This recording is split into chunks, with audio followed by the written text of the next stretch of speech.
ਸਤਿ ਸ਼੍ਰੀ ਅਕਾਲ ਦੋਸਤੋ, ਤੁਸੀਂ ਦੇਖ ਰਹੇ ਹੋ ਲੋਕਰਨ ਚੈਨਲ ਪੰਜਾਬੀ ਤੇ ਮੈਂ ਆ ਸੁਖਵਿੰਦਰ ਸ਼ੇਰਗਿੱਲ। ਪ੍ਰੋਗਰਾਮ ਖਬਰਾਂ ਟੌਪ ਦੀਆਂ ਦੇ ਵਿੱਚ ਹਾਰਦਿਕ ਸਵਾਗਤ ਹੈ। ਜਿਵੇਂ ਕਿ ਤੁਹਾਨੂੰ ਪਤਾ ਹੈ ਕਿ ਇਸ ਪ੍ਰੋਗਰਾਮ ਦੇ ਵਿੱਚ ਦਿਨ ਭਰ ਦੀਆਂ ਵੱਡੀਆਂ ਤੇ ਅਹਿਮ ਖਬਰਾਂ ਤੇ ਚਰਚਾ ਕਰਦੇ ਹਾਂ ਤੇ ਅੱਜ ਦੀਆਂ ਜਿਹੜੀਆਂ ਵੱਡੀਆਂ ਖਬਰਾਂ ਨੇ ਉਹ ਇਹ ਨੇ ਕਿ ਕਰਨਾਲ ਦੇ ਵਿੱਚ ਕਿਸਾਨਾਂ ਦਾ ਹੱਲਾ ਬੋਲ ਹੈ।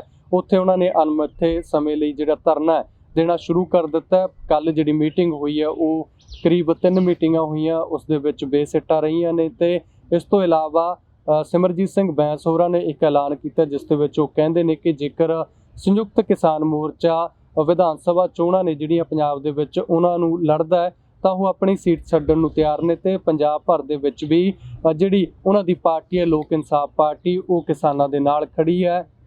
ਇੱਕ ਹੋਰ ਜਿਹੜੀ ਸੁਪਰੀਮ ਕੋਰਟ ਵੱਲੋਂ ਕਮੇਟੀ ਗਠਿਤ ਕੀਤੀ ਗਈ ਹੈ ਉਸ ਦੇ ਇੱਕ ਮੈਂਬਰ ਨੇ ਜਿਹੜੇ ਚੀਫ ਜਸਟਿਸ ਨੇ ਉਹਨਾਂ ਨੂੰ ਇੱਕ ਪੱਤਰ ਲਿਖਿਆ। ਇਹਨਾਂ ਖਬਰਾਂ ਤੇ ਚਰਚਾ ਕਰਾਂਗੇ ਤੇ ਚਰਚਾ ਕਰਨ ਦੇ ਲਈ ਸਾਡੇ ਨਾਲ ਜੁੜ ਚੁੱਕੇ ਨੇ ਪ੍ਰੋਫੈਸਰ ਰਣ ਸਿੰਘ ਧਾਲੀਵਾਲ ਸਾਹਿਬ, ਬਹੁਤ-ਬਹੁਤ ਸਵਾਗਤ ਹੈ ਜੀ।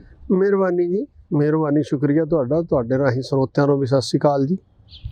ਧਾਲੀਵਾਲ ਸਾਹਿਬ, ਸਭ ਤੋਂ ਪਹਿਲਾ ਸਵਾਲ ਇਹ ਹੈ ਕਿ ਕਰਨਾਲ ਦੇ ਵਿੱਚ ਜਿਹੜਾ ਕੁਝ ਹੋਇਆ ਤੁਹਾਨੂੰ ਵੀ ਪਤਾ ਹੈ ਤੇ ਦਰਸ਼ਕਾਂ ਨੂੰ ਪਤਾ ਕਿ ਉੱਥੇ ਪਾਣੀ ਦੀਆਂ ਵਿਛਾੜਾਂ ਮਾਰੀਆਂ ਗਈਆਂ ਤੇ ਕਿਸਾਨਾਂ ਵੱਲੋਂ ਹੁਣ ਅਣਮਿੱਥੇ ਸਮੇਂ ਦੇ ਲਈ ਜਿਹੜਾ ਧਰਨਾ ਉੱਥੇ ਦੇਣਾ ਸ਼ੁਰੂ ਕਰ ਦਿੱਤਾ। ਇੱਕ ਪਾਸੇ ਖੇਤੀ ਕਾਨੂੰਨਾਂ ਦੇ ਲਈ ਲੰਬੇ ਸਮੇਂ ਤੋਂ ਜਿਹੜੇ ਕਿਸਾਨ ਨੇ ਸੰਘਰਸ਼ ਕਰ ਰਹੇ ਨੇ ਤੇ ਹੁਣ ਐਸਡੀਐਮ ਨੂੰ ਬਰਖਾਸਤ ਕਰ ਲਈ ਐਡਾ ਵੱਡੀ ਮਹਾ ਪੰਚਾਇਤ ਕਰਨੀ ਪਈ ਤੇ ਕੱਲ ਦਾ ਜਿਹੜੀ ਕਾਰਵਾਈ ਆ ਪ੍ਰਸ਼ਾਸਨ ਦੀ ਉਹ ਕਿਤੇ ਨਾ ਕਿਤੇ ਸਵਾਲਾਂ ਦੇ ਘੇਰੇ ਦੇ ਵਿੱਚ ਹੈ। ਤੁਸੀਂ ਸਾਰੇ ਘਟਨਾਕ੍ਰਮ ਨੂੰ ਕਿਸ ਤਰ੍ਹਾਂ ਦੇਖਦੇ ਹੋ? ਸ਼ੇਰਗਿੱਲ ਸਾਹਿਬ, ਦੇਖੋ, ਦੋ ਗੱਲਾਂ ਇਹਦੇ ਵਿੱਚ ਆਪਾਂ ਨੂੰ ਵਿਚਾਰਨ ਵਾਲੀ ਲੱਗਦੀਆਂ ਨੇ, ਵਿਚਾਰਨਯੋਗ ਲੱਗਦੀਆਂ ਨੇ।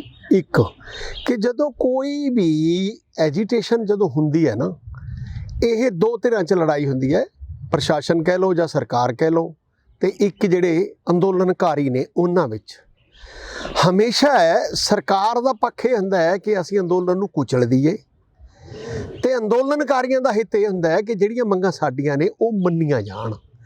ਹੁਣ ਇਹਨਾਂ ਦਾ ਨਿਪਟਾਰਾ ਕਿੱਥੇ ਹੋਵੇ? ਦੇਖੋ, ਨਿਪਟਾਰਾ ਹੋਏਗਾ ਵੀ ਤਾਕਤ ਕਿਹਦੇ ਕੋਲ ਜ਼ਿਆਦਾ ਹੈ। ਸਰਕਾਰ ਨੂੰ ਇੱਕ ਬੜਾ ਵੱਡਾ ਭਰਮ ਰਿਹਾ, ਕੇਂਦਰ ਦੀ ਸਰਕਾਰ ਨੂੰ ਵੀ ਤੇ ਸਟੇਟ ਦੀ ਸਰਕਾਰ ਨੂੰ ਵੀ, ਕਿ ਸਾਡੇ ਕੋਲੇ ਬਹੁਤ ਜ਼ਿਆਦਾ ਤਾਕਤ ਹੈ। ਜਿਸ ਦਿਨ ਤੋਂ ਇਹ ਜਿਹੜਾ ਅੰਦੋਲਨ ਹੈ, ਕਿਸਾਨਾਂ ਦਾ ਅੰਦੋਲਨ ਹੈ, ਇਹ ਸ਼ੁਰੂ ਹੋਇਆ, ਉਸ ਦਿਨ ਤੋਂ ਹੀ ਇਹ ਸਰਕਾਰ ਤੇ ਭਾਰੂ ਹੈ ਤੇ ਉਹਨਾਂ ਦਾ ਜਿਹੜਾ ਭਾਰਾਪਣ ਹੈ ਉਹਨੂੰ ਹਲਕਾ ਕਰਨ ਲਈ ਆਪਣੀ ਕੂਟਨੀਤੀ ਕਹਿ ਲਓ, ਆਪਣੀਆਂ ਚਾਲਾਂ ਕਹਿ ਲਓ, ਸਾਜ਼ਿਸ਼ਾਂ ਕਹਿ ਲਓ, ਸਰਕਾਰ ਨੇ ਸਮੇਂ-ਸਮੇਂ ਤੇ ਚੱਲੀਆਂ, ਜਿਹਦੇ ਵਿੱਚ ਸਭ ਤੋਂ ਵੱਡੀ ਚਾਲ 26 ਜਨਵਰੀ ਦੀ ਸਾਹਮਣੇ ਆਈ। ਪਰੰਤੂ ਉਹ ਚਾਲ ਤੇ ਕੋਈ ਸਰਕਾਰ ਬਹੁਤ ਜ਼ਿਆਦਾ ਕਾਮਯਾਬ ਨਹੀਂ ਹੋਈ। ਇੱਕ ਵਾਰੀ ਅੰਦੋਲਨ ਨੂੰ ਧੱਕਾ ਜ਼ਰੂਰ ਮਾਰਿਆ ਉਹਨਾਂ ਨੇ ਤੇ ਕੁਦਰਤੀ ਕੀ ਹੋਇਆ ਕਿ ਇਹ ਜਿਹੜਾ ਸਾਰਾ ਸਰਕਾਰ ਸੀ, ਹਰਿਆਣਾ ਸਰਕਾਰ, ਉੱਥੇ ਬੀਜੇਪੀ ਦੀ ਸਰਕਾਰ ਹੈ, ਸ਼ੁਰੂ ਤੋਂ ਹੀ ਉਹਨਾਂ ਨੇ ਕਿਸਾਨਾਂ ਨੂੰ ਦਿੱਲੀ ਜਾਣ ਤੋਂ ਰੋਕਿਆ ਤੇ ਉੱਥੇ ਇੱਕ ਆਪਣਾ ਨਕਸ਼ਾ ਉਹਨਾਂ ਨੇ ਇਹ ਬਣਾ ਲਿਆ ਕਿ ਜੀ ਅਸੀਂ ਸਾਰਾ ਕੁਝ ਰੋਕ ਕੇ ਦਿਖਾਵਾਂਗੇ। ਪੈਂਤੜਾ ਇਹ ਲਿਆ।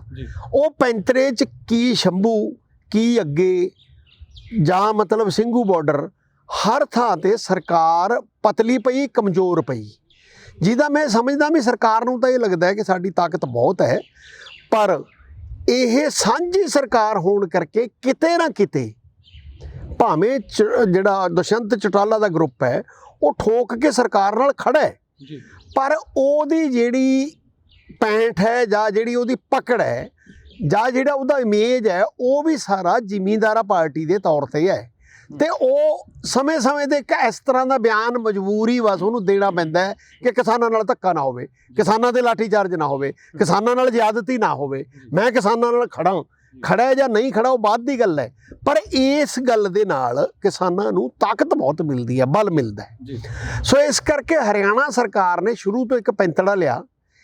ਇਹ ਪੁਰਾਣਾ, ਜੇ ਮੈਂ ਕਹਾਂ ਏਸ਼ੀਆਡ ਜਦੋਂ ਹੋਈ ਸੀ 82 ਦੀ, ਉਦੋਂ ਭਜਨ ਲਾਲ ਨੇ ਸੈਂਟਰ ਸਰਕਾਰ ਦੀ ਫੇਵਰ 'ਚ ਕਰਕੇ ਦਿਖਾਇਆ ਕਿ ਦੇਖੋ ਮੈਂ ਪੰਜਾਬੀਆਂ ਨੂੰ ਕੁੱਟਿਆ, ਪੰਜਾਬੀਆਂ ਨੂੰ ਮੈਂ ਅੱਗੇ ਨਹੀਂ ਵਧਣ ਦਿੱਤਾ। ਉਹਦੇ ਦੂਰ ਰਸ ਸਿੱਟੇ ਵੀ ਬੜੇ ਨਿਕਲੇ, ਪਰ ਇਸ ਵਾਰ ਇਹ ਕਾਬੂ ਨਹੀਂ ਆਏ। ਇਹ ਜੋ ਲੱਗ ਰਿਹਾ ਸੀ ਆਪਣੇ ਖੱਟਰ ਸਾਹਿਬ ਨੂੰ, ਮੁੱਖ ਮੰਤਰੀ ਨੂੰ, ਕਿ ਮੈਂ ਇਹਨਾਂ ਨੂੰ ਦਬਾ ਲੂੰਗਾ, ਇਹ ਸ਼ੁਰੂ ਤੋਂ ਦਬੇ ਨਹੀਂ। ਸੋ ਉਹਦੇ ਵਿੱਚ ਇਹ ਹੋਇਆ ਕਿ ਜਦੋਂ ਇੱਕ ਪੱਖ ਭਾਰੂ ਹੋ ਜਾਂਦਾ ਹੈ ਤਾਂ ਉਹ ਪੱਖ ਭਾਰੂ ਨਾਲ ਬੈਠ ਕੇ ਜਦੋਂ ਵੀ ਤੁਹਾਡੀ ਆਰਗੂਮੈਂਟ ਹੋਊਗੀ ਜਾਂ ਤੁਹਾਡਾ ਨੈਗੋਸ਼ੀਏਸ਼ਨ ਹੋਊਗੀ ਤਾਂ ਕੁਦਰਤੀ ਹੈ ਜਿਹਦੀ ਬਾਰਗੇਨਿੰਗ ਪਾਵਰ ਜ਼ਿਆਦਾ ਹੈ ਉਹ ਆਪਣੀਆਂ ਮੰਗਾਂ ਰੱਖੂਗਾ। ਇਸ ਕੇਸ ਦੇ ਵਿੱਚ ਸਪੈਸ਼ਲੀ ਜਿਹੜੀ ਗੱਲ ਤੁਸੀਂ ਕੀਤੀ ਹੈ, ਮੈਂ ਇਹ ਭੂਮਿਕਾ ਨਾਲ ਉਸ ਗੱਲ ਤੇ ਆ ਰਿਹਾ ਕਿ ਜਿਹੜੀ ਉਹ ਵੀਡੀਓ ਇੱਕ IAS ਆਫੀਸਰ SDM ਦੀ ਵਾਇਰਲ ਹੋਈ ਜਿਹਦੇ ਵਿੱਚ ਉਸ ਨੇ ਐਜੀਟੇਸ਼ਨ ਹੋਣ ਤੋਂ ਪਹਿਲਾਂ ਸਵੇਰੇ ਹੀ ਉਹਨੇ ਇਹ ਕਿਹਾ ਕਿ ਜਿਹੜਾ ਇੱਥੇ ਆਵੇ ਉਹਦਾ ਸਿਰ ਟੁੱਟਣਾ ਚਾਹੀਦਾ। ਉਹ ਐਦਾਂ ਦੇ ਰਿਮਾਰਕ ਸੀ ਕਿ ਉਹ ਪਬਲਿਕ ਦੇ ਵਿੱਚ, ਚਾਹੇ ਸਾਰੀਆਂ ਸਰਕਾਰਾਂ ਐਦਾਂ ਹੀ ਕਰਦੀਆਂ ਨੇ, ਮੈਂ ਨਹੀਂ ਕਹਿੰਦਾ, ਇੱਕ ਤਾਂ ਉਹਨੇ ਆਪਣੀ ਸੀਮਾ ਬਹੁਤ ਲੰਘੀ। ਸੀਮਾ ਇਸ ਕਰਕੇ ਲੰਘੀ ਕਿ ਚਾਹੀਦਾ ਤਾਂ ਇਹ ਸੀ ਕਿ SDM ਦਾ ਜਿਹੜਾ ਰੋਲ ਬਣਦਾ ਹੈ ਜਾਂ DC ਦਾ ਜਿਹੜਾ ਰੋਲ ਬਣਦਾ IAS ਅਫਸਰ ਦਾ, ਉਹ ਬਣਦਾ ਤਾਂ ਇਹ ਹੈ ਕਿ ਉਹ ਸੀਨੀਅਰ ਪੁਲਿਸ ਅਫਸਰਾਂ ਨੂੰ ਬਰੀਫ ਕਰਦਾ, ਨਾ ਕਿ ਪਬਲਿਕ ਨੂੰ ਜਾਂ ਪੰਜਾਬ ਪੁਲਿਸ ਫੋਰਸ ਨੂੰ। ਉਹ ਅਫਸਰਾਂ ਨੂੰ ਬਰੀਫ ਕਰਦਾ ਕਿ ਦੇਖੋ ਆਪਣੀ ਆਹ ਸਟ੍ਰੈਟਜੀ ਹੋਊਗੀ, ਇਸ ਤੋਂ ਅੱਗੇ ਨਹੀਂ ਨਿਕਲਣਾ। ਫਿਰ ਉਹ ਵੀਡੀਓ ਵਾਇਰਲ ਨਹੀਂ ਸੀ ਹੋਣੀ। ਮਤਲਬ ਉਹ ਪਤਾ ਨਹੀਂ ਕਿਉਂ ਇੰਨੀ ਦਿਖਾ ਗਿਆ ਆਪਣੀ ਘੰਟੀ, ਕਿਸ ਕਾਰਨ। ਜਾਂ ਮਤਲਬ ਮੈਂ ਤਾਂ ਇਹੀ ਕਹੂੰਗਾ ਕਿ ਉਹਦਾ ਬਹੁਤ ਹੀ ਇਹ ਪਾਰਟ ਤੇ ਮੈਂ ਤਾਂ ਉਹਦੀ ਨਲਾਇਕੀ ਕਹੂੰਗਾ। ਮਤਲਬ ਐਡਮਿਨਿਸਟ੍ਰੇਸ਼ਨ 'ਚ ਇੱਦਾਂ ਨਹੀਂ ਹੁੰਦਾ ਕਿ ਤੁਸੀਂ ਮਤਲਬ ਐਡਾ ਵੱਡਾ ਬਿਆਨ ਜਿਹੜਾ ਸੰਸਕਾਰਾਂ ਦੀ ਸੀਮਾ ਲੰਘ ਕੇ ਦੇ ਜੋ ਤੇ ਉਹ ਪਬਲਿਕ ਹੋ ਜੇ। ਮੈਂ ਤਾਂ ਇਹ ਕਹਾਂ ਵੀ ਜੇ ਅੰਦਰ ਖਾਤੇ ਵੀ ਮੀਟਿੰਗ ਹੋਈ ਤਾਂ ਵੀ ਨਹੀਂ ਕਹਿਣਾ ਚਾਹੀਦਾ ਸੀ। ਉਹ ਤਾਂ ਸਿੰਪਲ ਇੰਨਾ ਹੀ ਕਹਿਣਾ ਬਹੁਤ ਹੁੰਦਾ ਕਿ ਕਿਸੇ ਵੀ ਕੀਮਤ ਤੇ ਇਹ ਸੀਮਾ ਕਿਸਾਨ ਅੱਗੇ ਨਹੀਂ ਲੰਘਣੇ ਚਾਹੀਦੇ। ਬਸ ਇਹ ਬਹੁਤ ਸਖਤ ਸਟੇਟਮੈਂਟ ਹੁੰਦੀ ਹੈ। ਪਰੰਤੂ ਜਿਹੜਾ ਜਿਸ ਕਿਸਮ ਨਾਲ ਉਹਨੇ ਕਿਹਾ, ਉਹਦੇ ਨਾਲ ਹਰ ਇੱਕ ਪੋਲੀਟੀਕਲ ਪਾਰਟੀ, ਹਰ ਇੱਕ ਜਿਹੜਾ ਵਿਅਕਤੀ ਆਪਣਾ ਅਧਿਕਾਰਾਂ ਦਾ ਰੱਖ ਹੈ ਜਾਂ ਅਧਿਕਾਰਾਂ ਬਾਰੇ ਸੋਚਦਾ ਹੈ, ਮਾਨਵ ਅਧਿਕਾਰਾਂ ਬਾਰੇ ਗੱਲ ਕਰਦਾ ਹੈ, ਉਹਨੂੰ ਇਹ ਲੱਗਦਾ ਵੀ ਇਹ ਬਿਲਕੁਲ ਹੀ ਜ਼ਿਆਦਤੀ ਹੈ ਯਾਰ। ਮਤਲਬ ਇੱਦਾਂ ਤੁਸੀਂ ਕਿਵੇਂ ਕਹਿ ਸਕਦੇ ਹੋ? ਕੋਈ ਸਰਕਾਰੀ ਅਧਿਕਾਰੀ ਇਹ ਕਵੇ ਕਿ ਇਹ ਤਾਂ ਦੁਸ਼ਮਣੀ ਵਾਲੀ ਗੱਲ ਹੋ ਗਈ। ਜਿਵੇਂ ਇਹ ਤਾਂ ਦੁਸ਼ਮਣੀ 'ਚ ਫਿਲਮਾਂ 'ਚ ਕਿਹਾ ਜਾਂਦਾ ਹੈ ਕਿ ਬਦਲੇ 'ਚ ਮਤਲਬ ਮੈਨੂੰ ਉਹਦੀ ਜਾਨ ਚਾਹੀਦੀ ਹੈ। ਇਸ ਤਰ੍ਹਾਂ ਨਹੀਂ ਕਹਿਣਾ ਚਾਹੀਦਾ ਸੀ ਉਹਨੂੰ। ਔਰ ਇਸ ਚੀਜ਼ ਨੇ ਬਲਦੀ ਤੇ ਹੋਰ ਅੱਗ ਪਾਤਾ। ਇਹ ਕਿਸਾਨਾਂ ਨੇ ਮੰਗ ਕਰਨੀ ਸੀ। ਦੂਸਰਾ, ਸਰਕਾਰ ਨੇ ਬਹੁਤ ਕਾਹਲੀ ਕੀਤੀ। ਜਦੋਂ ਆਪਾਂ ਨੈਗੋਸ਼ੀਏਸ਼ਨ ਕਰਦੇ ਹੁੰਦੇ ਆ ਨਾ, ਨੈਗੋਸ਼ੀਏਸ਼ਨ ਦੇ ਵਿੱਚ ਆਪਾਂ ਸਕੋਪ ਰੱਖਦੇ ਹੁੰਦੇ ਆ ਕਿ ਇੱਕ ਪਾਰਟੀ ਆਹ ਚੀਜ਼ਾਂ ਇੰਨੀਆਂ ਮੰਗਾਂ ਮੰਨੂਗੀ, ਆਹ ਪਾਰਟੀ ਇੰਨੀਆਂ ਮੰਗਾਂ ਮੰਨੂਗੀ, ਆਪਾਂ ਵਿੱਚ ਵਿਚਾਲੇ ਜੇ ਕਿਤੇ ਸਮੋ ਲਾਂਗੇ। ਮਤਲਬ ਜੇ ਸਰਕਾਰ ਨੇ ਕਰਨਾ ਹੀ ਸੀ, ਬੈਕਫੁੱਟ ਤੇ ਆਉਣਾ ਸੀ, ਤੇ ਸਰਕਾਰ ਨੇ ਇਹਨਾਂ ਦੇ ਧਰਨੇ ਤੋਂ ਇੱਕ ਦਿਨ ਪਹਿਲਾਂ ਹੀ ਉਹਨੂੰ ਉਹ ਕਰਤਾ, ਬਦਲੀ ਕਰਤੀ ਉਹਦੀ। ਮੇਰੀ ਪਰਸਨਲ ਰਾਏ ਹੈ, ਹਾਲਾਂਕਿ ਹੁਣ ਉਹ ਸਸਪੈਂਡ ਹੀ ਚਾਹੀਦਾ ਹੈ, ਉਹ ਤੇ ਸਖਤ ਐਕਸ਼ਨ ਹੋਣਾ ਚਾਹੀਦਾ ਹੈ। ਸਰਕਾਰ ਨੂੰ ਇਸ ਗੱਲ 'ਚ ਆਪਦੇ ਆਪ ਨੂੰ ਕੱਢ ਲੈਣਾ ਚਾਹੀਦਾ ਹੈ। ਬਾਅਦ 'ਚ ਜੋ ਮਰਜ਼ੀ ਕਰਨ, ਉਹਦੀ ਸਟੇਟ ਬਦਲ ਦੇਣ ਭਾਵੇਂ, ਸਰਕਾਰ ਬੜਾ ਕੁਝ ਕਰ ਸਕਦੀ ਹੈ। ਪਰੰਤੂ ਜਿਹੜਾ ਸਰਕਾਰ ਨੇ ਇਹ ਹੈ ਨਾ ਕਿ ਇੱਕ ਦਿਨ ਪਹਿਲਾਂ ਉਹਦੀ ਬਦਲੀ ਕਰਤੀ ਤੇ ਹੁਣ ਉਹ ਕਹਿ ਰਹੇ ਨੇ ਵੀ ਅਸੀਂ ਸਸਪੈਂਡ ਨਹੀਂ ਕਰਨਾ। ਹੋ ਸਕਦਾ ਹੈ ਨੈਗੋਸ਼ੀਏਸ਼ਨ ਇਸੇ ਗੱਲ ਤੇ ਹੋ ਜਾਂਦੀ ਵੀ ਇਹਦੀ ਬਦਲੀ ਤਾਂ ਕਰੋ ਪਹਿਲਾਂ। ਮਤਲਬ ਉਹ ਮੌਕਾ ਸਰਕਾਰ ਨੇ ਲੰਘਾ ਲਿਆ। ਮੋਟੇ ਰੂਪ 'ਚ ਮੈਂ ਇਹ ਸਮਝਦਾ ਕਿ ਜਿਹੜਾ ਇਹ ਸਰਕਾਰ ਕੋਲ ਜਿਹੜਾ ਆਪਣਾ ਸਿਸਟਮ ਹੈ, ਇਹਨਾਂ ਦਾ ਜਿਹੜਾ ਉਹ ਹੈ ਆਪਣਾ CID ਵਾਲਾ ਸਿਸਟਮ, ਖੁਫੀਆ ਤੰਤਰ ਕਹਿੰਦੇ ਜਿਹਨੂੰ, ਮੇਰੇ ਮੁਤਾਬਕ ਉਹ ਬਹੁਤ ਕਮਜ਼ੋਰ ਹੈ। ਜਾਂ ਇਹ ਉਹਨੂੰ ਪੜ੍ਹ ਨਹੀਂ ਪਾ ਰਹੇ, ਜਾਂ ਉਹ ਸਰਕਾਰ ਨੇ ਉਹਨਾਂ ਨੂੰ ਡਰਾਇਆ ਹੋਇਆ ਵੀ ਜਿਹੜਾ ਕੁਛ ਅਸੀਂ ਚਾਹੁੰਦੇ ਹਾਂ ਸਿਰਫ ਸਾਨੂੰ ਉਹੀ ਗੱਲ ਦੱਸੋ, ਅਸਲੀ ਦੱਸੋ ਹੀ ਨਾ। ਇਹ ਤਾਂ ਨਹੀਂ ਮੈਂ ਕਹਿੰਦਾ ਖੁਫੀਆ ਤੰਤਰ ਨੂੰ ਅਸਲ ਨਾ ਪਤਾ ਹੋਵੇ। ਅਦਰਵਾਈਜ਼ ਜਿਹੜਾ ਸਰਕਾਰ ਨੇ ਇੱਕ ਦਿਨ ਪਹਿਲਾਂ ਅਨਾਊਂਸ ਕਰਕੇ ਅਸੀਂ ਦਫਾ 44 ਲਾਤੀ, ਅਸੀਂ ਜਾਣ ਨਹੀਂ ਦੇਣਾ, ਅੱਗੇ ਨਹੀਂ ਲੰਘਣ ਦੇਣਾ, ਘਰੋਂ ਤਾਂ ਕਰਨੀ ਨਹੀਂ ਦੇਣਾ, ਕਿਸਾਨ ਆਪਣੀ ਸੀਮਾ 'ਚ ਰਹਿਣ। ਮਤਲਬ ਖੁਫੀਆ ਤੰਤਰ ਨੇ ਕਿਤੇ ਦੱਸਿਆ ਹੋਏਗਾ ਨਾ ਵੀ ਇਕੱਠ ਕਿੰਨਾ ਕੁ ਹੋਏਗਾ, ਉਹਦੇ ਮੁਤਾਬਕ ਸਰਕਾਰ ਦੀ ਤਾਕਤ ਕਿੰਨੀ ਕੁ ਹੈ, ਉਹਨਾਂ ਦੀ ਤਾਕਤ ਕਿੰਨੀ ਕੁ ਹੈ। ਮੇਰੇ ਖਿਆਲ ਮੁਤਾਬਕ ਸਰਕਾਰ ਉਸ ਤਾਕਤ ਨੂੰ ਬਿਨਾਂ ਦੇਖੇ ਬੁਖਲਾਹਟ ਦੇ ਵਿੱਚ ਕੁਛ ਬੋਲੀ ਜਾ ਰਹੀ ਹੈ। ਔਰ ਇਹਦੇ ਨਾਲ ਉਹਨਾਂ ਦੀ ਤਾਕਤ ਹੋਰ ਭਾਰੀ ਹੋ ਰਹੀ ਹੈ। ਵੈਸੇ ਤਾਂ ਉਸ ਰੈਲੀ ਤੋਂ, ਮੁਜ਼ੱਫਰਨਗਰ ਦੀ ਜਿਹੜੀ ਰੈਲੀ ਸੀ, ਉਸ ਤੋਂ ਵੀ ਸਰਕਾਰ ਨੂੰ ਕੁਛ ਅੰਦਾਜ਼ਾ ਲਗਾਉਣਾ ਚਾਹੀਦਾ ਸੀ। ਅੱਜ ਮੈਂ ਕੋਈ ਵੀਡੀਓਜ਼ ਦੇਖ ਰਿਹਾ ਸੀ, ਉਹ 'ਚ ਕੁਛ ਲੋਕ ਇਹੋ ਜਿਹੇ ਨੇ ਯੰਗਸਟਰਸ, ਉਹ ਸ਼ਰੇਆਮ ਕਹਿ ਰਹੇ ਨੇ, ਕਹਿੰਦੇ ਜੀ ਅਸੀਂ ਥੱਕੇ ਹੋਏ ਸੀ, ਮੁਜ਼ੱਫਰਨਗਰ ਰੈਲੀ ਤੋਂ ਵਾਪਸ ਆ ਰਹੇ ਸੀ, ਪਰ ਜਦੋਂ ਅਸੀਂ ਖਬਰਾਂ ਪੜ੍ਹੀਆਂ ਕਿ ਦਫਾ 44 ਲਾਤੀ ਕਿ ਅਸੀਂ ਅੱਗੇ ਲੰਘਣ ਹੀ ਨਹੀਂ ਦੇਣਾ, ਸਾਨੂੰ ਲੱਗਿਆ ਇਹ ਵੰਗਾਰ ਹੈ ਔਰ ਅਸੀਂ ਇਹ ਵੰਗਾਰ ਐਕਸੈਪਟ ਕਰਦੇ ਹਾਂ ਜੀ, ਅਸੀਂ ਇਹ ਚੈਲੰਜ ਐਕਸੈਪਟ ਕਰਦੇ ਹਾਂ। ਜੇ ਖੱਟਰ ਨੂੰ ਇਹ ਵਹਿਮ ਹੈ ਤਾਂ ਅਸੀਂ ਆਗੇ ਕਰ ਲਓ ਜਿਹੜਾ ਕੁਝ ਕਰਨਾ। ਸੋ ਇਸ ਕਰਕੇ ਮੈਨੂੰ ਇੱਕ ਤਾਂ ਇਹ ਹੈ। ਦੂਜਾ ਪੱਖ ਕਿਤੇ ਮੈਨੂੰ ਇਹ ਲੱਗਦਾ ਵੀ ਇੱਥੇ ਕਿਸਾਨਾਂ ਨੂੰ ਅਲਰਟ ਰਹਿਣਾ ਪਊਗਾ। ਮੈਨੂੰ ਇਹ ਵੀ ਲੱਗਦਾ ਕਿਤੇ ਵੀ ਸਰਕਾਰ ਜਾਣ ਬੁੱਝ ਕੇ ਕਿਸਾਨਾਂ ਨੂੰ ਪ੍ਰਵੋਕ ਕਰ ਰਹੀ ਹੈ ਕਿ ਇਹ ਦੂਸਰੇ ਰਾਹ ਚੱਲ ਪੈਣ, ਕੋਈ ਮਾੜੀ ਮੋਟੀ ਵਾਇਲੈਂਸ ਹੋਵੇ ਤੇ ਅਸੀਂ ਮੁੜ ਕੇ ਸਖਤੀ ਦੇ ਜਿਹੜੇ ਟੂਲਸ ਨੇ, ਸਾਧਨ ਨੇ, ਉਹ ਇਹਨਾਂ ਤੇ ਵਰਤਦੇ ਹੋਈਏ। ਔਰ ਉਹਦੇ ਵਿੱਚ ਹਾਲੇ ਤੱਕ ਕਿਸਾਨ ਇੰਨੀ ਸਿਆਣਪ ਨਾਲ ਚੱਲ ਰਹੇ ਨੇ, ਉਮੀਦ ਕਰਦੇ ਆ ਹੋਰ ਵੀ ਸਿਆਣਪ ਨਾਲ ਚੱਲਣਗੇ ਕਿ ਉਹ ਸਰਕਾਰ ਦੇ ਇਸ ਚੱਕਰ 'ਚ ਫਸ ਨਹੀਂ ਰਹੇ ਕਿਤੇ ਵੀ। ਮਤਲਬ ਸਰਕਾਰ ਦੇ ਟਰੈਪ 'ਚ ਨਾ ਕਿਸਾਨ ਫਸ ਨਹੀਂ ਰਹੇ। ਸਰਕਾਰ ਚਾਹੁੰਦੀ ਹੈ ਮੇਰੇ ਮੁਤਾਬਕ ਉਹ ਫਸਾਉਣਾ ਚਾਹੁੰਦੀ ਹੈ ਇਹਨਾਂ ਨੂੰ। ਸੋ ਮੋਟੇ ਰੂਪ 'ਚ ਇਹ ਲੱਗਦਾ ਹੈ ਹਰਿਆਣੇ ਦੇ ਵਿੱਚ ਜਿਵੇਂ ਹੁਣ ਉਹਨਾਂ ਨੇ ਘਿਰਾਓ ਕਰ ਲਿਆ ਜੀ, ਔਰ ਇਹ ਘਿਰਾਓ ਇਦੋਂ ਸਖਤ ਹੋ ਜਾਏਗਾ, ਸਮਝ ਆ ਰਹੀ ਹੈ। ਮੈਨੂੰ ਲੱਗਦਾ ਕਿ ਸਰਕਾਰ ਨੂੰ ਜਿੰਨਾ ਛੇਤੀ ਇਹਨੂੰ ਨਿਪਟਾ ਲੈਣ ਉਹ ਚੰਗਾ ਹੈ। ਬਾਅਦ ਵਿੱਚ ਕਰਨ ਜੋ ਮਰਜ਼ੀ, ਇਹ ਤਾਂ ਕਰਨਾ ਤਾਂ ਸਰਕਾਰ ਨਹੀਂ ਹੈ, ਪਰ ਜੇ ਇਦੋਂ ਬਾਅਦ ਇਸ ਤੋਂ ਵੱਧ ਗਿਆ ਨਾ, ਕਿਉਂਕਿ ਸਰਕਾਰਾਂ ਕੋਲ ਇੱਕੋ ਹੀ ਚਾਲ ਹੁੰਦੀ ਹੈ ਕਿ ਅਸੀਂ ਪ੍ਰੋਵੋਕੇਸ਼ਨ ਕਰਕੇ ਅਸੀਂ ਡੰਡਾ ਲਾਠੀ ਚਲਾਈਏ ਤੇ ਉਸ ਤੋਂ ਬਾਅਦ ਅਸਲ ਮੰਗ ਹੈ ਜਿਹੜੀ ਐਸਡੀਐਮ ਦੀ ਸਸਪੈਂਸ਼ਨ ਦੀ ਜਾਂ ਸਜ਼ਾ ਦੀ ਬਜਾਏ ਇਹ ਆ ਜਾਵੇ ਕਿ ਜਿਹੜੇ ਸਾਡੇ ਕਿਸਾਨ ਫੜੇ ਨੇ ਉਹਨਾਂ ਨੂੰ ਰਿਹਾ ਕਰੋ। ਇਹ ਹੁੰਦੀ ਹੈ, ਪਰ ਇਸ ਕਿਸਾਨ ਅੰਦੋਲਨ 'ਚ ਹਾਲੇ ਤੱਕ ਬਹੁਤ ਸਿਆਣਪ ਨਾਲ ਕਿਸਾਨ ਚੱਲੇ ਨੇ। 26 ਜਨਵਰੀ ਦੀ ਘਟਨਾ ਤੋਂ ਮੈਂ ਇਹ ਕਹੂੰਗਾ ਕਿ ਕਿਸਾਨਾਂ ਨੂੰ ਜਿੰਨਾ ਕੁਝ ਸਿੱਖਣਾ ਚਾਹੀਦਾ ਸੀ ਉਸ ਤੋਂ ਥੋੜਾ ਵੱਧ ਹੀ ਸਿੱਖੇ ਨੇ। ਮੈਨੂੰ ਇਹ ਲੱਗਦਾ ਕਿ ਉਸ ਤੋਂ ਬਾਅਦ ਉਹਨਾਂ ਨੂੰ ਇਹ ਚੁਕੰਨੇ ਹੋ ਗਏ ਕਿ ਨਹੀਂ, ਵਾਇਲੈਂਸ ਦੇ ਰਸਤੇ ਅਸੀਂ ਨਹੀਂ ਪੈਣਾ। ਔਰ ਜਿੰਨੀ ਦਲੇਰੀ ਨਾਲ ਔਰ ਜਿੰਨੀ ਮਤਲਬ ਸ਼ਿੱਦਤ ਨਾਲ ਉਹ ਲਾਠੀਆਂ ਖਾ ਰਹੇ ਨੇ, ਮਤਲਬ ਮੈਨੂੰ ਤਾਂ ਇਹ ਲੱਗਦਾ ਵੀ ਐਦੋਂ ਸ਼ਾਂਤਮਈ ਅੰਦੋਲਨ ਕੀ ਹੋ ਸਕਦਾ। ਔਰ ਉਹ ਹੁਣ ਮੀਡੀਆ 'ਚ ਇੰਨਾ ਕੁਛ ਸਾਰਾ ਸਾਹਮਣੇ ਆ ਜਾਂਦਾ, ਉਹਦੇ ਨਾਲ ਆਮ ਆਦਮੀ ਨੂੰ ਤਕਲੀਫ ਹੁੰਦੀ ਹੈ ਵੀ ਯਾਰ ਮਤਲਬ ਇਸ ਤਰ੍ਹਾਂ ਤੁਸੀਂ ਛੱਲੀਆਂ ਵਾਂਗੂ ਉਹਨਾਂ ਨੂੰ ਕੁੱਟ ਰਹੇ ਹੋ ਔਰ ਉਹਦੇ ਬਾਵਜੂਦ ਉਹ ਕੁਛ ਵੀ ਵਾਇਲੇਟਿਵ ਐਕਸ਼ਨ ਨਹੀਂ ਕਰਦੇ, ਕੋਈ ਸ਼ੀਸ਼ੇ ਨਹੀਂ ਭੰਨਦੇ, ਕੋਈ ਅੱਗ ਨਹੀਂ ਲਾਉਂਦੇ। ਫਿਰ ਇਹਨਾਂ ਨੇ ਆਪਦੇ ਜਿਹੜੇ 2-4 ਕਿਤੇ ਵਾਇਲੇਸ਼ਨ ਹੁੰਦੀ ਹੈ, ਮੈਨੂੰ ਨਹੀਂ ਪਤਾ ਉਹ 'ਚ ਕੀ ਹੁੰਦਾ ਕੀ ਨਹੀਂ, ਪਰ ਉਹਦੇ ਸ਼ਰੇਆਮ ਐਲੀਗੇਸ਼ਨ ਲੱਗ ਜਾਂਦਾ ਵੀ ਇਹ ਸਰਕਾਰ ਕਰਾ ਰਹੀ ਹੈ ਜਾਂ ਕੋਈ ਪੋਲੀਟੀਕਲ ਪਾਰਟੀਆਂ ਕਰਾ ਰਹੀਆਂ, ਜਿਵੇਂ ਆਪਣੇ ਮੋਗੇ ਦਿਖਾਈ ਦਿੱਤਾ ਹੈ। ਸੋ ਉਹਦੇ ਵਿੱਚ ਕੁੱਲ ਮਿਲਾ ਕੇ ਕਿਸਾਨ ਅੰਦੋਲਨਕਾਰੀਆਂ ਦੀ ਜਿਹੜੀ ਛਵੀ ਹੈ, ਮਤਲਬ ਪਹਿਲਾਂ ਪ੍ਰਧਾਨ ਮੰਤਰੀ ਨੇ ਉਹਨਾਂ ਨੂੰ ਅੰਦੋਲਨ ਜੀਵੀ ਕਹਿ ਕੇ, ਪਤਾ ਨਹੀਂ ਪਰਾਜੀਵੀ ਕਹਿ ਕੇ, ਕੀ ਕੁਛ ਕਹਿ ਕੇ ਉਹਨਾਂ ਨੂੰ ਉਕਸਾਇਆ, ਔਰ ਉਹਦੇ ਇਹ ਸਾਰੀਆਂ ਚਾਲਾਂ ਹਾਲੇ ਤੱਕ ਸਰਕਾਰ ਨੂੰ ਪੁੱਠੀਆਂ ਪੈ ਰਹੀਆਂ ਨੇ। ਔਰ ਹਰਿਆਣਾ ਸਰਕਾਰ ਨੂੰ ਇਹ ਚਾਲ ਵੀ ਪੁੱਠੀ ਹੋ ਪੈ ਰਹੀ ਹੈ। ਮਤਲਬ ਹਰਿਆਣਾ ਸਰਕਾਰ ਨੂੰ ਉਹਨਾਂ ਦੀ ਤਾਕਤ ਨੂੰ ਧਿਆਨ 'ਚ ਰੱਖ ਕੇ ਕਿਤੇ ਨਾ ਕਿਤੇ ਕੁਛ ਕਰਨਾ ਚਾਹੀਦਾ ਹੈ, ਇਹਦਾ ਹੱਲ ਲੱਭਣਾ ਚਾਹੀਦਾ ਹੈ। ਔਰ ਮੇਰੇ ਮੁਤਾਬਕ ਇਹਦਾ ਹੱਲ ਇਹੀ ਹੈ ਕਿ ਤੁਰੰਤ ਉਸ ਅਧਿਕਾਰੀ 'ਤੇ ਐਕਸ਼ਨ ਲੈ ਕੇ ਗੱਲਬਾਤ ਹੀ ਬਾਅਦ 'ਚ ਕਰਨੀ ਚਾਹੀਦੀ ਸੀ, ਫਿਰ ਮੇਰੇ ਖਿਆਲ ਇਹ ਸਾਰਾ ਸੌਖਾ ਹੋ ਜਾਵੇ। ਅੱਛਾ ਧਾਲੀਵਾਲ ਸਾਹਿਬ, ਇੱਕ ਚੀਜ਼ ਹੋਰ ਹੈ ਕਿ ਜਿਹੜੀ ਸੁਪਰੀਮ ਕੋਰਟ ਵੱਲੋਂ ਕਮੇਟੀ ਗਠਿਤ ਕੀਤੀ ਗਈ ਸੀ, ਉਸ ਦੇ ਇੱਕ ਮੈਂਬਰ ਨੇ ਜਿਹੜੇ ਉਹਨਾਂ ਨੇ ਚੀਫ ਜਸਟਿਸ ਨੂੰ ਜਿਹੜੀ ਚਿੱਠੀ ਲਿਖੀ ਹੈ, ਜਿਸ ਦੇ ਵਿੱਚ ਉਹਨਾਂ ਨੇ ਮੰਗ ਕੀਤੀ ਹੈ ਕਿ ਜਿਹੜੀ ਰਿਪੋਰਟ ਹੈ ਉਸ ਨੂੰ ਜਨਤਕ ਕੀਤਾ ਜਾਣਾ ਚਾਹੀਦਾ, ਕਿਉਂਕਿ ਪਿੱਛੇ ਉਹਦਾ ਜਿਹੜੀਆਂ ਕਿਸਾਨਾਂ ਦੀਆਂ ਮੰਗਾਂ ਨੇ ਜਾਂ ਮੁਸ਼ਕਲਾਂ ਨੇ ਉਹਨਾਂ ਨੂੰ ਸੁਲਝਾਉਣ ਵਾਸਤੇ ਕਮੇਟੀ ਗਠਿਤ ਹੋਈ ਹੈ ਤੇ ਹੁਣ ਉਸ ਨੂੰ ਜਨਤਕ ਕਰਨ ਦੀ ਜਿਹੜੀ ਮੰਗ ਹੈ ਉਹ ਉਠਾਈ ਜਾ ਰਹੀ ਹੈ। ਤੁਸੀਂ ਇਸ ਮੰਗ ਨੂੰ ਕਿਸ ਤਰ੍ਹਾਂ ਦੇਖਦੇ ਹੋ? ਇਹਦੀ ਵੀ ਥੋੜੀ ਜੀ 2 ਸੈਕਿੰਡ ਮੈਂ ਇਹਦੀ ਭੂਮਿਕਾ 'ਚ ਜਾਊਂਗਾ। ਇਹਦੀ ਭੂਮਿਕਾ ਇਹ ਹੈ ਕਿ ਜਿਹੜੀਆਂ ਸਰਕਾਰਾਂ ਨੇ ਨਾ ਅੱਜ ਕੱਲ੍ਹ, ਇਹਨਾਂ ਨੂੰ ਇੱਕ ਟੂਲ ਬੜਾ ਲੱਭਿਆ ਹੈ ਕਿ ਕੋਰਟ ਨੂੰ ਕਿਸੇ ਤਰ੍ਹਾਂ ਇਨਵੋਲਵ ਕਰਕੇ ਨਾ ਫਿਰ ਲੋਕਾਂ ਤੇ ਕਹੋ ਜੀ ਦੇਖੋ ਇਹ ਤਾਂ ਕੋਰਟ ਦੇ ਹੁਕਮ ਨੇ।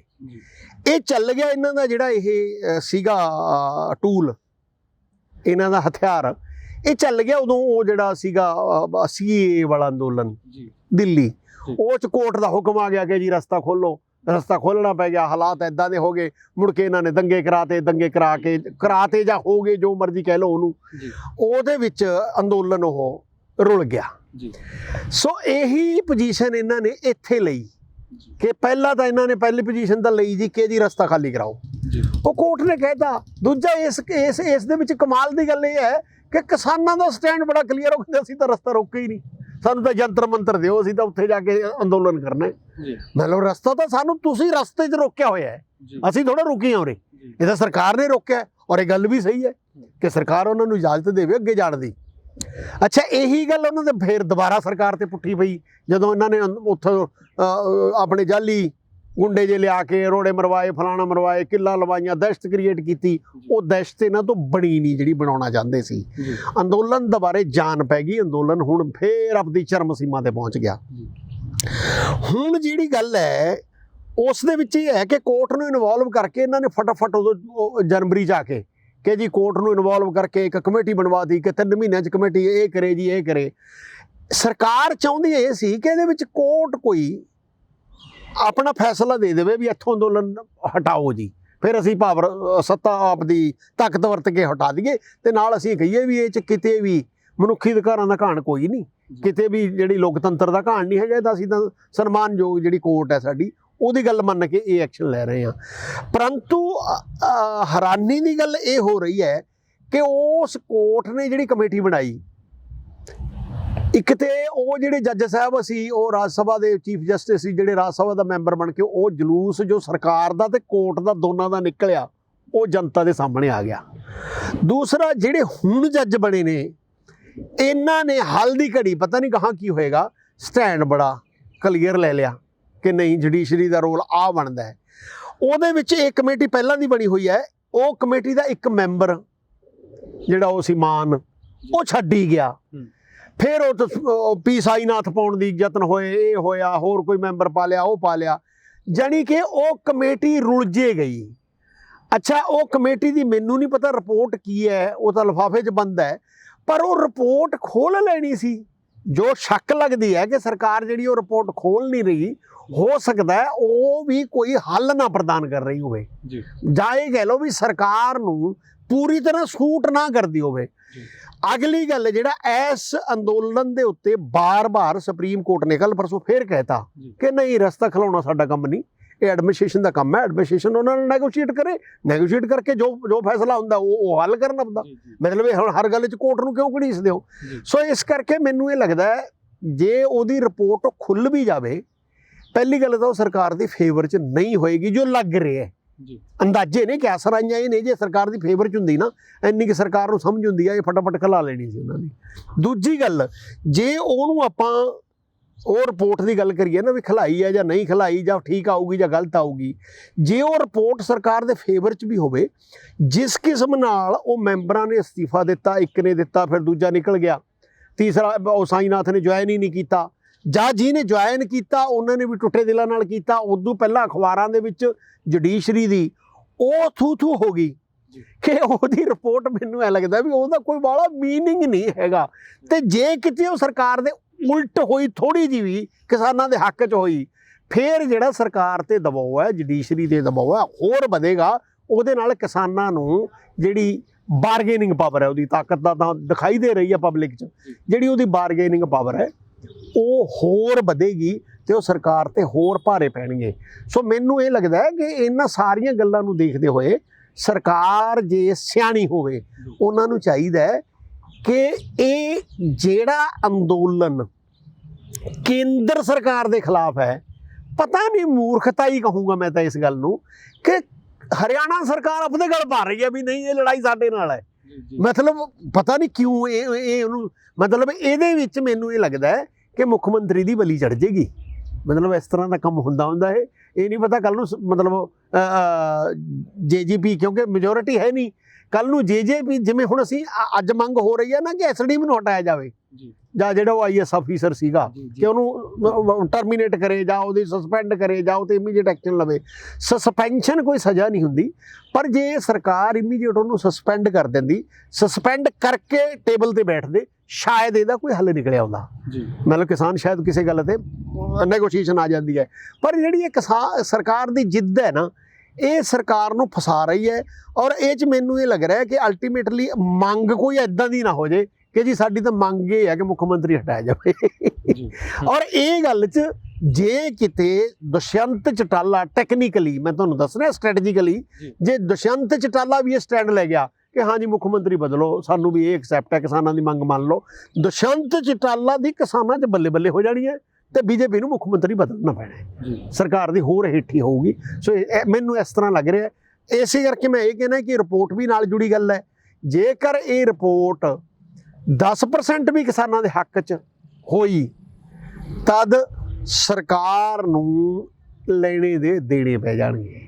ਜਿਹੜੀ ਚਲਾਕੀ ਨਾਲ ਇਹਨਾਂ ਨੇ ਕਮੇਟੀ ਬਣਵਾਈ ਸੀ ਨਾ, ਉਹ ਸਾਰੀ ਉਲਟੀ ਪੈ ਜਾਊਗੀ। ਸੋ ਇਹ ਲੱਗ ਰਿਹਾ ਮੈਨੂੰ ਇਸ ਗੱਲ। ਅੱਛਾ ਧਾਲੀਵਾਲ ਸਾਹਿਬ, ਇੱਕ ਚੀਜ਼ ਹੋਰ ਹੈ ਕਿ ਚੜੂਨੀ ਸਾਹਿਬ ਹੋਰਾਂ ਦੇ ਪਿਛਲੇ ਬੀਤੇ ਦਿਨੀ ਬਿਆਨ ਆਉਂਦੇ ਸਨ ਕਿ ਕਿਸਾਨਾਂ ਨੂੰ ਜਿਹੜੀ ਚੋਣ ਲੜਨੀ ਚਾਹੀਦੀ ਹੈ, ਇਸ ਤਰ੍ਹਾਂ ਦੇ ਬਿਆਨ ਆਏ ਸਨ, ਪਰ ਬਾਅਦ ਦੇ ਵਿੱਚ ਉਹਨਾਂ ਨੇ ਆਪਣੇ ਜਿਹੜੇ ਬਿਆਨ ਸਨ ਉਹ ਵਾਪਸ ਲੈ ਲਏ ਸਨ। ਪਰ ਹੁਣ ਸਿਮਰਜੀਤ ਸਿੰਘ ਬੈਂਸ ਹੋਰਾਂ ਨੇ ਕਿਹਾ ਕਿ ਉਹ ਆਪਣੀ ਵਿਧਾਨ ਸਭਾ ਸੀਟ ਜੇਕਰ ਕਿਸਾਨ ਚੋਣ ਲੜਦੇ ਨੇ ਤੇ ਉਹਨਾਂ ਦੇ ਉਮੀਦਵਾਰ ਲਈ ਛੱਡਣ ਲਈ ਤਿਆਰ ਨੇ, ਤੇ ਹੋਰ ਲੋਕ ਇਨਸਾਫ ਪਾਰਟੀ ਕਿਸਾਨਾਂ ਦੇ ਨਾਲ ਖੜੀ ਹੋਵੇਗੀ, ਤੇ ਜਿਹੜੀ ਉਹਨਾਂ ਦੀ ਸੀਟ ਹੈ ਵਿਧਾਨ ਸਭਾ ਸੀਟ, ਉਹ ਕਿਸਾਨ ਉਮੀਦਵਾਰ ਨੂੰ ਜਿਤਾਉਣ ਦੀ ਪੂਰੀ ਕੋਸ਼ਿਸ਼ ਕਰਨਗੇ। ਇਸ ਬਿਆਨ ਨੂੰ ਤੁਸੀਂ ਕਿਸ ਤਰ੍ਹਾਂ ਦੇਖਦੇ ਹੋ?